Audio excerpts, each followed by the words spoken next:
You have never been a morning person, and you have never understood why the world insists you should be. The alarm goes off, and your body resists it like a refusal that lives somewhere deeper than laziness. You drag yourself through the first hours of daylight, feeling like a guest in someone else's schedule. But then something shifts. The sun drops, the noise thins out, the world gets quieter, and suddenly your mind wakes up, not gradually, all at once, like a signal that was jammed all day finally coming through clear. This is not a preference. It is a psychological pattern. People who come alive at night are not broken versions of early risers. They are operating on a fundamentally different internal architecture.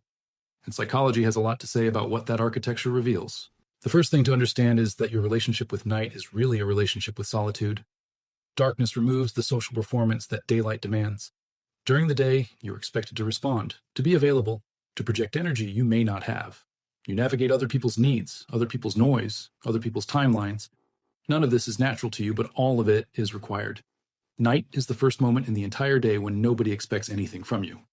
The phone stops buzzing, the obligations pause, the mask you did not realize you were wearing finally comes off, and what remains is the version of you that thinks most clearly, feels most deeply, and exists most honestly. The second pattern is cognitive. Research on chronotypes shows that people with a late-night orientation tend to score higher on measures of creative thinking, abstract reasoning, and pattern recognition. This is not because the night makes you smarter. It is because your brain is wired to peak when stimulation is lowest. During the day, your mind is flooded with input. Conversations, decisions, movement, light, sound. Your processor is busy managing the external world. At night, the input drops to almost zero, and your brain, finally free from managing the noise, turns inward. This is when the deep thinking happens. The ideas you could not reach at 2 in the afternoon arrive effortlessly at 2 in the morning, not because you are trying harder, because there is finally nothing in the way. The third pattern is emotional. Night people tend to process their feelings in private, not because they are emotionally unavailable, but because they need stillness to access what they actually feel. The daytime version of you is functional, efficient, measured.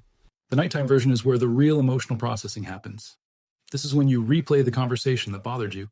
This is when you finally feel the sadness you pushed aside at lunch. This is when you write the message you will never send. The night is not when you are at your weakest.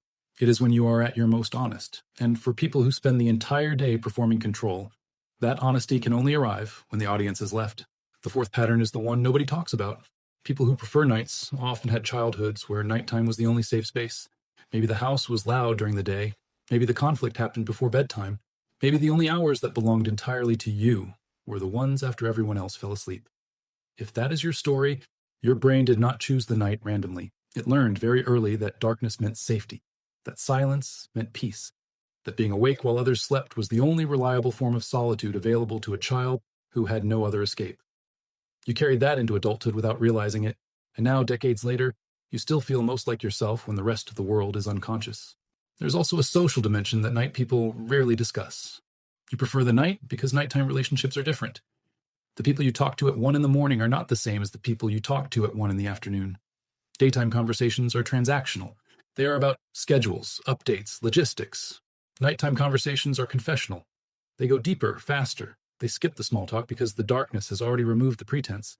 If you have ever noticed that your most meaningful conversations happen after midnight, it is not a coincidence.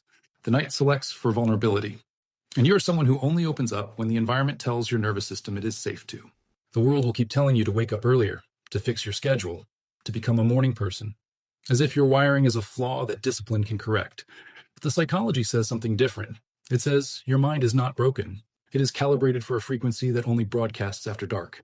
And that is not a disorder. It is an orientation. There are people who move through the world carrying weight that no one can see. They do not ask for help. They do not signal distress. They just keep going quietly until they cannot. That is the next frequency. If this one reached you, stay tuned in.